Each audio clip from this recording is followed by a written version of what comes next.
All right, Mono Sanbonani, hello, how's it? Good evening, good evening, good evening. Welcome to another episode of the Big Daddy Liberty Show. Remember, we come to you Wednesday evenings at 7:30 p.m. My name is Sihle Ngobese, aka Big Daddy Liberty, a very fond evening, or rather a very wonderful evening tonight, as the weather's clearly becoming a lot more chilly. I'm assuming you guys are joining us and you might have a warm beverage to keep you company. I'm not alone, of course, tonight. I have a somewhat full panel. It almost feels like it's an episode of Liberty and Friends, but I have a panel of guests and analysts tonight. I'll get to them in a moment. I just wanted to remind you, whether you're watching this broadcast on X, Facebook, Instagram, or on YouTube, do me a favor and actually hit that like button. Yeah, well, do me that solid favor and smash that like button, dear viewer. It is always appreciated. And of course, a reminder to you that if you are watching on YouTube in particular, subscribe to the channel. Help me grow my numbers on that platform as we try and reach that ever elusive number of 45,000 subscribers by the end of the year. Subscribe to the channel. And a reminder to you that you can find us at our website at bigdaddyliberty.com. Now, with that being said, let me end with the jibber jabber and actually get into my guests for this evening who will help us unpack all things election 2024. All of my content from now till the election near the end, that's the 29th of May, will be election related, including, of course, as of next week, I'm hitting the road again. I go to all 9 provinces, so look out for that. And I talk to you, the faith, flag, family, and freedom type South African, asking you the question, firstly, are you going to vote? And I hope the answer is yes to that. And if so, what are the major issues that are driving your decision on who to vote for? That conversation, I think, is going to be one that shows that South Africans actually share a lot of common problems, common issues, despite what the political elites often sell to us in a divisive manner. So I'll be talking to you, South Africans across the country, and producing content on some of the major issues in your part of the world. So if you're in Pietermaritzburg, for example, where we'll be, and we're going to shoot a full insert over there showing the absolute decay, the breakdown of the Msunduzi municipality and how South Africans are expected to live in something like that. So we're going to bring you that kind of everyday, real South African stories here on the Big Daddy Liberty channel. With that being said, let me get into my guests tonight who will help open up this elections 2024 silly season account, if you will,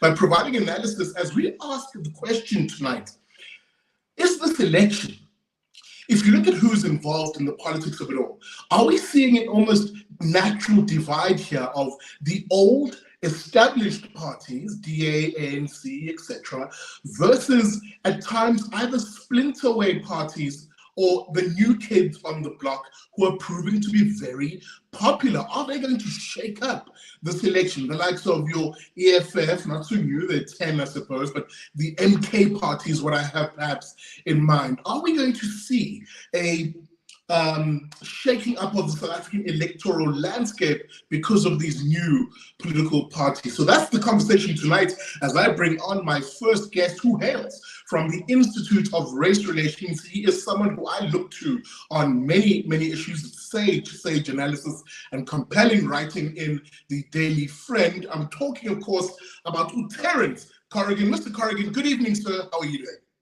I'm well, thanks, Sihle, and yourself? I am well, brother. Good to see you on the show. It has been a while. It's very nice to have you on. Another such individual who is not a stranger to the show, and indeed also you can find his writing on the Daily Friend. Remember, that's dailyfriend.co.za. Is Jonathan Katzenellenberg. And of course, Jonathan, good evening. Good evening, Sihle. Good to see you tonight. Brother, good to see Terence. you. Absolutely. Good to see you, both gentlemen. And last but not least, the fairest of us all, indeed, hailing all the way from the Barrel in the Western Cape, Nolu Maki. There she is on screen. Nolu, good evening, man. Hi, Sisha. Good evening. Thank you so much for having me, and good evening to your guests. Excellent. Good to have you, Nolu, on the show. Guys, let's get straight into it because, again, we don't have that long. It's about a 25-minute show. And really, I want us to get into the nub of what we've seen so far, right, in our politics. As it's been playing out in the media, as it's been playing out in the streets, the election silly season has clearly started. The politicians are definitely beginning to hit the ground, making promises, whether wild or realistic. But tonight's theme is that notion I think a lot of people are picking up on of, is it the old school versus the new school in a figurative sense? Terry, I'm going to come to you because I'm going to maybe begin with looking at the opposition broadly. The opposition leader at the moment is, of course, the Democratic Alliance. However, it is facing challenges to the throne, if you will, especially in relation to the Western Cape. And I hate to say it, the DA seemingly is slightly, ever so slightly panicking about some of these newcomers. Let me maybe, as I'm sort of hearing myself get trapped by my own sentence construction here, let me take a step back. Let's look at the DA, and of course, its big worry will be a province like the Western Cape, where it's seeing the challenges such as, the Patriotic Alliance and other smaller organizations, often race nationalist formations, challenging their seats on the throne in the Western Cape. Look, my sense of it is this. The DA is actually probably fairly secure in the Western Cape, at least in as far as an overall majority goes. They are, but I think that what's happening across the country is that politics is going through the long-awaited and somewhat undefined realignment.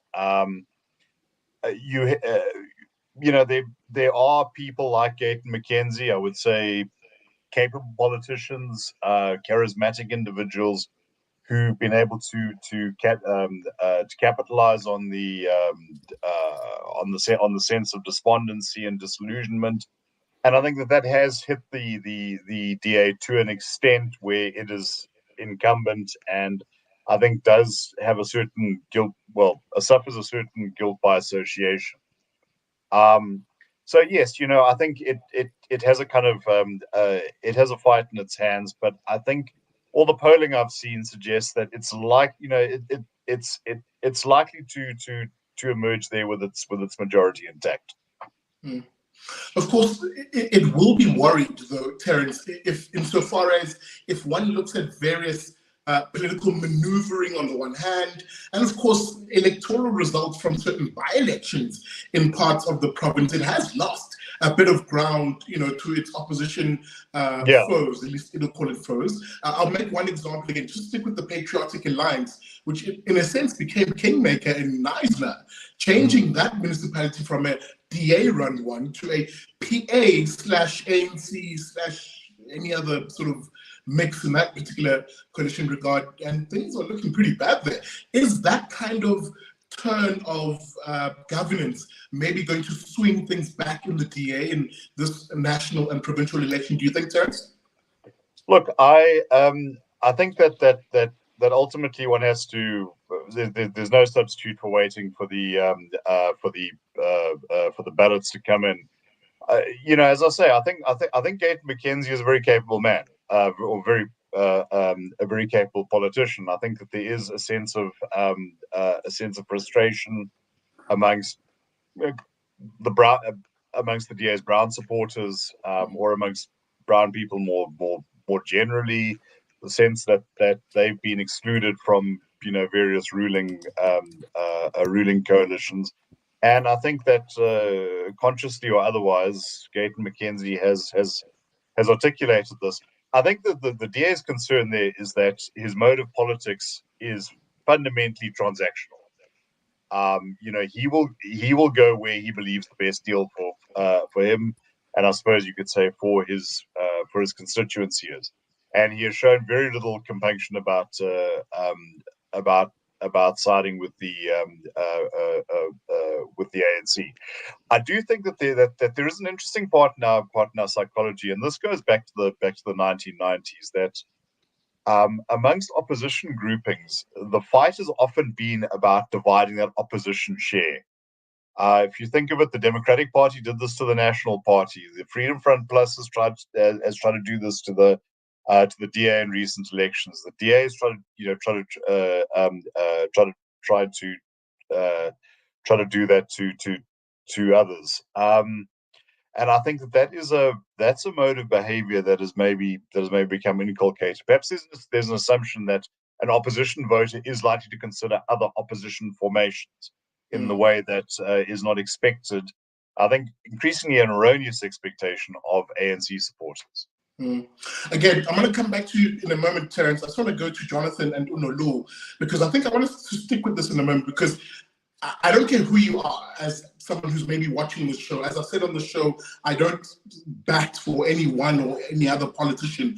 This is pure analysis from our side. And Jonathan, when it comes to the mix, the milieu, if you will, of the opposition parties, the DA is facing pressure, not only from the Patriotic Alliance, we've just unpacked a little bit here, led, of course, by one very charismatic and boisterous Gayton McKenzie, but also it's facing other political parties, which, again, I want to stick with this notion for a moment of them sort of playing on race against the DA.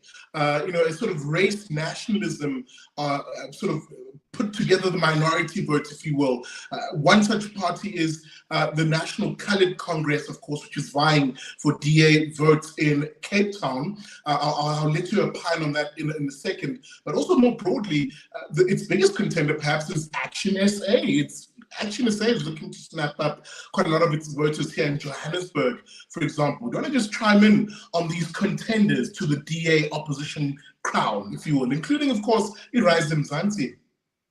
It's without doubt a problem for the DA, and they must try all harder to sell themselves as a large party.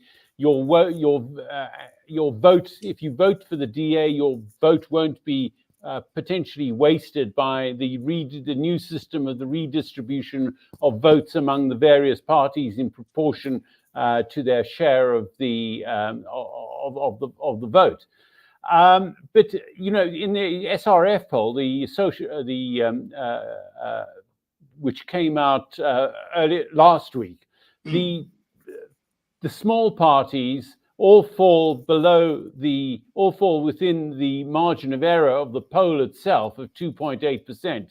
So they don't even register on the scale, but collectively they make up about 8%, and they're not going to go all in the same direction. So I estimate, based on more feel than anything else, I'll admit it, that say the MPC, the multi-party charter parties, get 5% of that 8%. Well, then, the DA still has access to that. It has the problem of holding this grouping together, which is going to be very difficult. But I think it was a very sensible thing of them to do, to actually form this pre-election coalition with the smaller parties. And one doesn't, with these smaller parties, they come and go, I think there's a definite rule in South African politics that unless you're very well known, unless you're on television all the time, unless you're on radio all the time, you can't start a party. Zuma can start a party and Malema can start a party, and they'll do well. But most of the others, people haven't even heard of them, but they'll pick up a bit here and there. Let me chime in here, because I think there's something you've said which I think has a nested feature, but is a very important one. And we'll get to the other side of the pendulum, if you will, with the ANC facing off the MK and EFF. But effectively, I want to just focus on Rise Mzansi, maybe, because I think they deserve a little bit of attention. If there's one thing they've garnered a lot of is media attention, one, and of course funding, a righteous amount of it in the space of a very short space of time, of course, millions, to the tune, I think 16 million perhaps is what the number I saw floating around, funded, of course, by very sort of rich philanthropic families in this country, and I have no problem with that. But it does beg the question, is this not is this not seeing perhaps that splitting of this DA type voter? Because if you look at these political parties, they do seem to be an almost softer version, if you will, of the DA, Jonathan, and I'll come to Nolu in a moment. Well, I don't think the Rise Mzansi is a softer version of the DA. It seems to be the case that it's providing an alternative for ANC, ANC people who believe in the ANC message, and they believe in expropriation without compensation, and BEE, which the DA doesn't believe in, and Action SA doesn't believe in that. At all, and Action SA has a free marketeer, a libertarian at its head. Nolu, sorry, Jonathan. I just thought I was about to say, I wanted to throw it to Nolu for a second because with her being in the Western Cape, I wanted to get a sense of what she sees maybe on the ground. Maybe at the early onset, Nolu, what are the more prolific posters that you're seeing going up in Paarl, for example? Is the DA still having a very strong blue presence, if you will, on the street, or are you seeing other colors come through, other brands and other political brands come through? Are you seeing any blip, for example, of this national colored Congress, for example, run by one Fadil Adams? And what's the sort of feel on the ground? Are we seeing the PA maybe rear its head in your part of the world? To be honest with you, the ones which I knew, which are quite visible, it's Rise Mzansi, funny enough. And my side, of course, you're finding your, I think it's FF plus, of course, and your DAs, and of course the Gayton Mackenzie party, and a bit of pockets of spaces that do have your EFF, but the EFF in the Western Cape, or rather, let me just say this side as well as in Cape Town, because I live two lives. I tend to see them for instance, in the townships. The EFF, they're really gunning for our townships around in the Western Cape. The PA, of course, that they're also going after the colored communities. But most of it, whether in the city, whether at this side, Rise Mzansi is just everywhere. And they really had so much money, so much funding. And the visibility, on the other hand, I remember I just recently also went home to PE. I just saw them everywhere there. So it's quite interesting to see. I don't want to say the dominancy. Let me call it in my world, the brand awareness, the campaigning, because visibility to us, because we always say out of sight, out of mind. It's quite interesting. Whether or not do people believe, or rather would they buy into what they stand for, that remains to be seen. But in terms of they are doing something right for me, not for them, but I'm just saying in terms of being strategic with its visibility, because the one you just mentioned, it's my first time hearing about it. I'm not even gonna lie. I've never seen them anyway around in the Western Cape, and I'm quite curious whenever I'm everywhere, when I go around, who's there. I haven't seen them. The places I have not seen them. Terence, I was just about to say, I want to throw it back to you for a moment as we sort of cap off this side of the conversation, because my fans will kill me if I don't speak about other smaller political parties. But just to touch on it in a one-liner, in a sense, there will be other opposition parties who definitely feel they have a shot now, given the reconfiguration around how our elections are run. There is now space for independent candidates, for example. I know there is a relatively vocal component in my following who are fans of OHM. For the life of me, I can't think of what that acronym stands for at the moment. And I don't want you to opine on them specifically, but just I wanted to mention these smaller organizations which are vying for space, if you will. I mean, the Referendum Party is another such organization. Again, seemingly the sort of people who may be targeting, to an extent, primarily DA voters, but also that category of voter, the one who's eligible to vote, but either doesn't vote or has never voted. Do you think that individual is going to come out in this election? You're muted, Terence. Let me unmute. Okay, you'll have to unmute yourself. Okay, my intuition tells me that one of the big factors here is one of the big variables is likely to be just how disillusioned people feel and whether that can be overcome. If that sense that it doesn't matter can be overcome, then I think some of these smaller, let's say, fringe voices could be in with a fighting chance. But I do think that politics is, like it or not, a big money game. There have been some calculations over the years about the amount of investment you need to return one vote, and it goes up exponentially when you are trying to recruit a vote. In other words, to get someone to change or to get someone to make them offer you for the first time. Now, this makes now for smaller players who have a very niche constituency, or let's say a single line offering, that become their task, I think, is exponentially more difficult. So what you generally find, if you look at someone like Patricia Lille in a Good Party, their voting was very heavily concentrated in a geographical area. Now, I think she was canny enough to realize that she has a sort of, let's say, a quasi-ethnic community, and she also has a geographical favorability, and that was what she campaigned on, and that was what returned her. I think perhaps this is something the Patriotic Alliance is doing in particular localities. I think what parties like Rise Mzansi, which are portraying themselves as having a larger, broader appeal, they are facing a very sort of different set of challenges, because in order to make this appeal, they have to spread their message and their resources very thin. It remains to be seen how effective that is going to be. All right, guys, I'm going to move us on because we are sort of nearly running out of time. I'm just going to ask everybody to indulge me with an extra 5 minutes, please, just so that I can allow everybody to cap off their thoughts.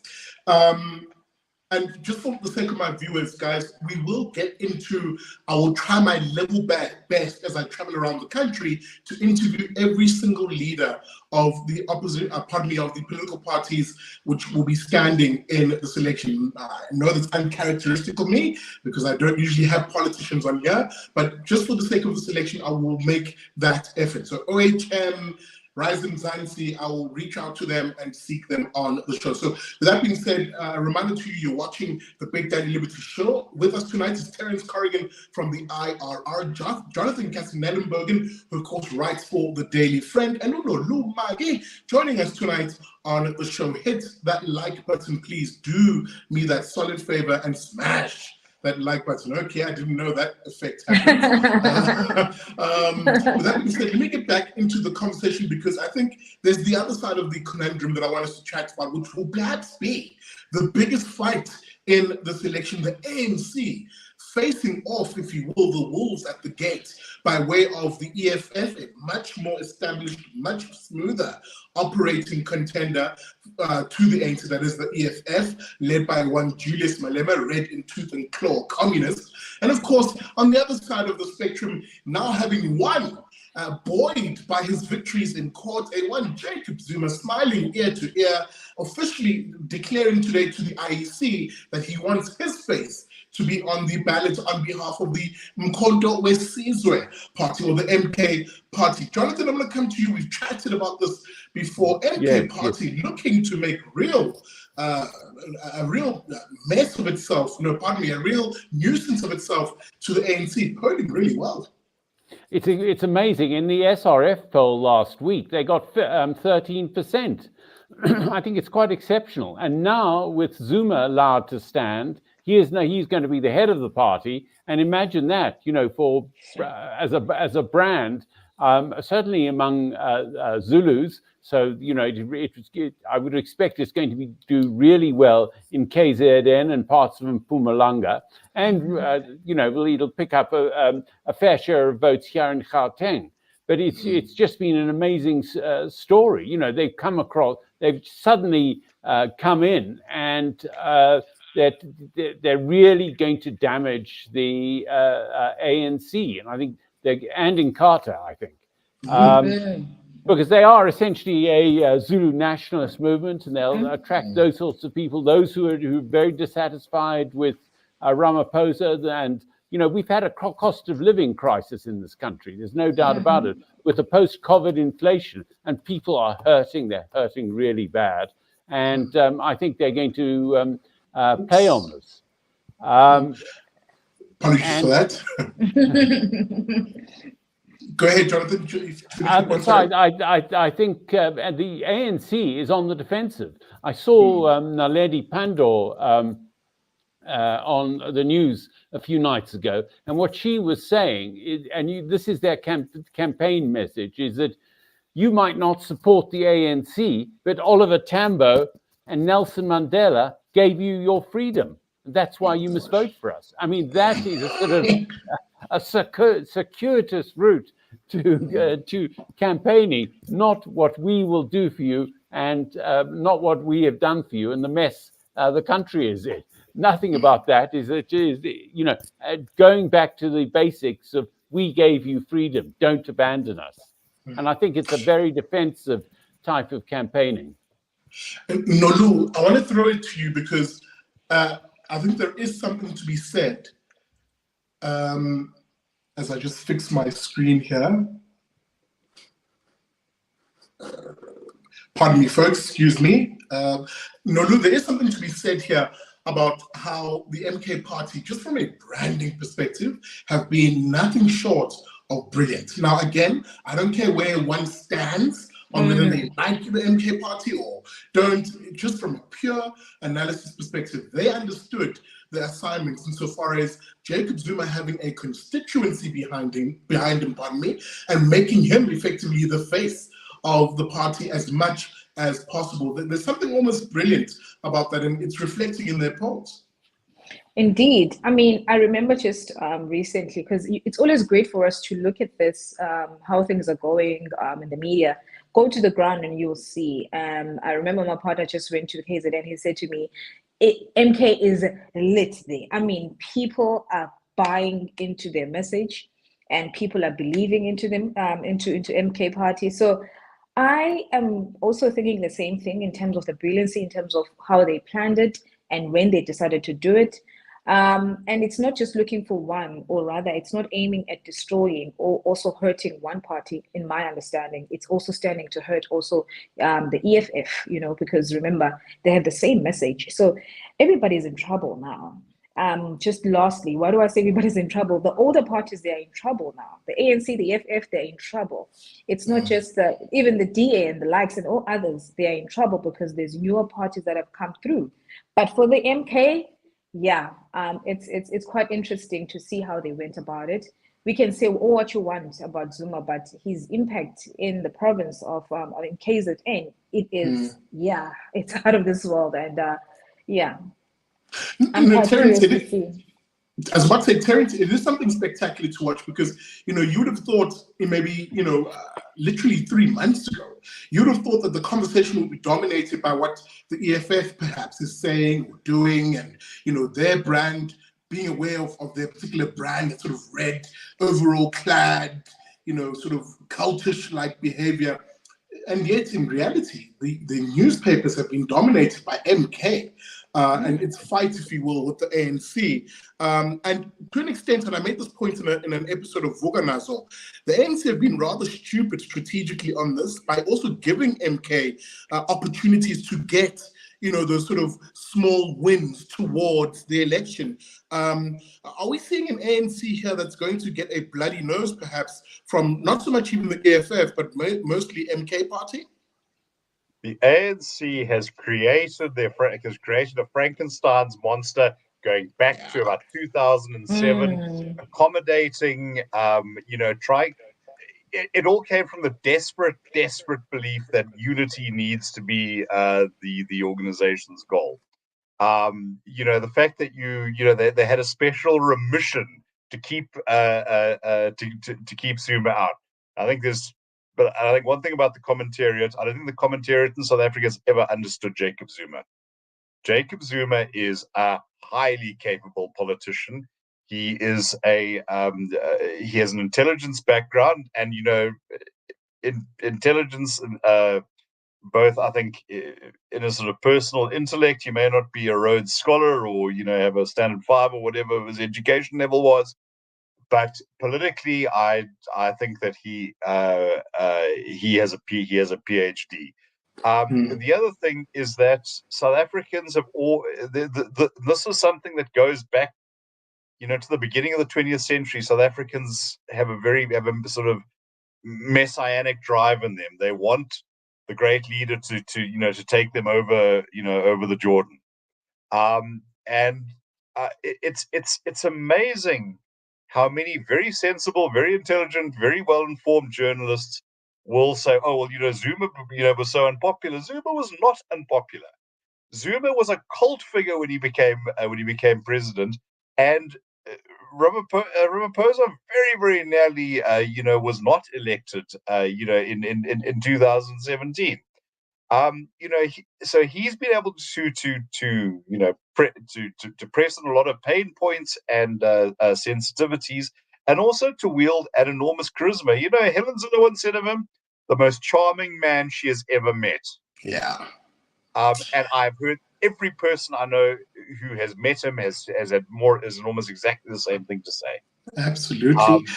He can speak equally to a company board. He may not understand anything, or to gogos and babas who can't speak a word of English, and he can communicate very empathetically, and that's something that has a market in South Africa. Absolutely. It's something I've often said on the show, regardless of my particular dislike or disdain for any given politician, as I like to say on the show, hashtag politicians are trash. But regardless of any disdain I have for any of them, one should never underestimate, these political types. They're insanely cunning individuals and have a very high IQ when it comes to politics and the like. Guys, we're in those last 5 minutes I definitely spoke about. I'm going to give everybody just a last bite at this particular topic. I'm going to begin with you, Nolu, insofar as asking the final question then. Are we going to see the traditional big players, if you will, maybe almost become rather, instead of going out and saying, vote for us, especially to those people who are eligible to vote and have never voted or don't vote, are we going to see them being less aggressive and perhaps play a more defensive game, trying to see how much of their core voter, if you will, or core constituencies they can sort of hold on to, consolidate because of these new kids on the block? Is that the sort of politics we're going to see, or campaigning rather, we're going to see them trying to hold on to their constituency, or are you maybe expecting them to actually come out full guns blazing and actually go for it, if you will, in a sense? I know that question is asking you to look into the crystal ball here, but maybe offer your view on this particular take. I just think that listen, if I was 18 years right now, I'd love to again. I would be swayed by the new kids in the block. But my age, where we are, still fairly young, but then I'm speaking in terms of the future. I'm speaking in terms of responsibilities that I have right now. I know exactly what I need. I know exactly the kind of leader that I need. But one would argue and say, hey, not the masses in South Africa, but there's a lot of me out there in this country. I'm saying that to say, the older guys, your DAs, not to mention the ANC, but all of their like, I think they need to really go back and understand who their true voter is and what are their needs.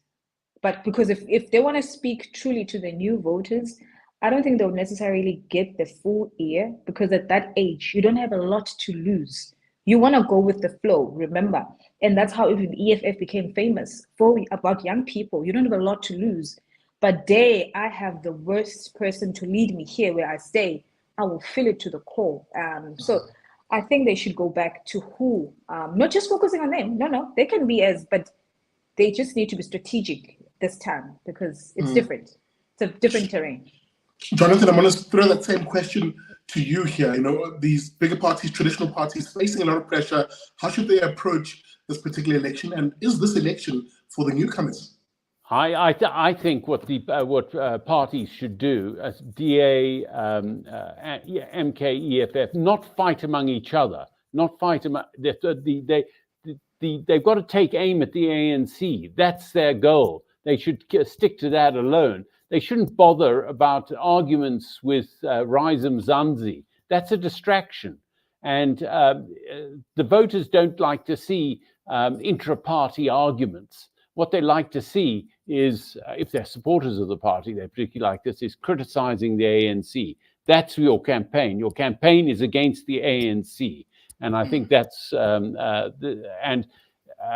I think that's the way of deciding people's minds. By the way, I've met Zuma twice, and he was perfectly charming at both meetings, at dinner and at a press conference. You know, shaking everyone's hand, and I thought he was my best friend after both meetings. Jonathan, you're not the only one in that regard. Terence, final word, same question. You know, there is a lot of pressure for the bigger parties. How should they approach this election? Look, I think that South Africans, I'd say particularly the chattering classes, love novelty. I do think, though, that we have had a progression of, let's say, messianic upstarts. If you think about, for instance, Ahang, or you think about the UDM, these groups usually find a small niche, but it is seldom game changing. I think, you know, what perhaps set the EFF and the MK party apart is they're taking part of the ANC's infrastructure with them. So they were, you know, they are able to sort of build on structures and on emotional currents, and to some extent on brands that are pre-existing. You know, I hear what Jonathan Nolu said, but I think that in reality, a political party looking at the landscape is reluctant to concede any to any challenge, and newcomers are going to look for whatever openings they can find. And I think that there is a sense that, you know, DA leaning voters are likely to be more persuadable than ANC leaning voters. I think that's that. I don't know if that's empirically true now, but I do think that is the assumption. Hence the DA rise in Mzansi contratemps. But I was actually at a conference today, and hence the tie and collar. I made a point. South Africans do not need inspiring leaders. In fact, I think the best leader would be a leader whom you barely know, but you know that the road will be tarred, the pothole will be filled, and, you know, businesses are functioning, and, you know, your house will not be broken into. Give me competence rather than charisma. Absolutely. That last point is actually critically important. The issues over personalities, the issues over, you know, what color t-shirt necessarily wear, albeit the ideas do matter. That is my panel for this evening, with Terence Corrigan, of course, from the Institute of Race Relations. Thank you very much to him. Thank you, Jonathan Katzenellenbergen, who you can find his writing, as I mentioned, in the Daily Friend. That's dailyfriend.co.za. And of course, Nolu Maki, marketing specialist from the Western Cape, out in the battle. Big thank you to all of my guests. And of course, thank you, dear viewer, for watching the show. I'm seeing the comment section, guys. It is cooking away here. I'll read your comments after the show. Let me know what you thought about the show. And of course, guys, please hit that like button, smash that like button if you're watching on any of the mediums that I've mentioned. And of course, if you're watching on YouTube in particular, guys, help me out, subscribe to the channel. Please help me out in that regard. And if you're watching on X, please retweet this particular episode. With that being said, remind you also we have a website, bigdaddyliberty.com. Find us there. We'll also put information there as to where I'll be when during the national tour, as I speak to you, the faith, flag, family, and freedom type South African. I ask you the question, what should South Africa be? Election 2024. That's the question I'll be posing to you. With that being said, thank you so much for watching. And as I like to say at the end of every show, never trust a commie.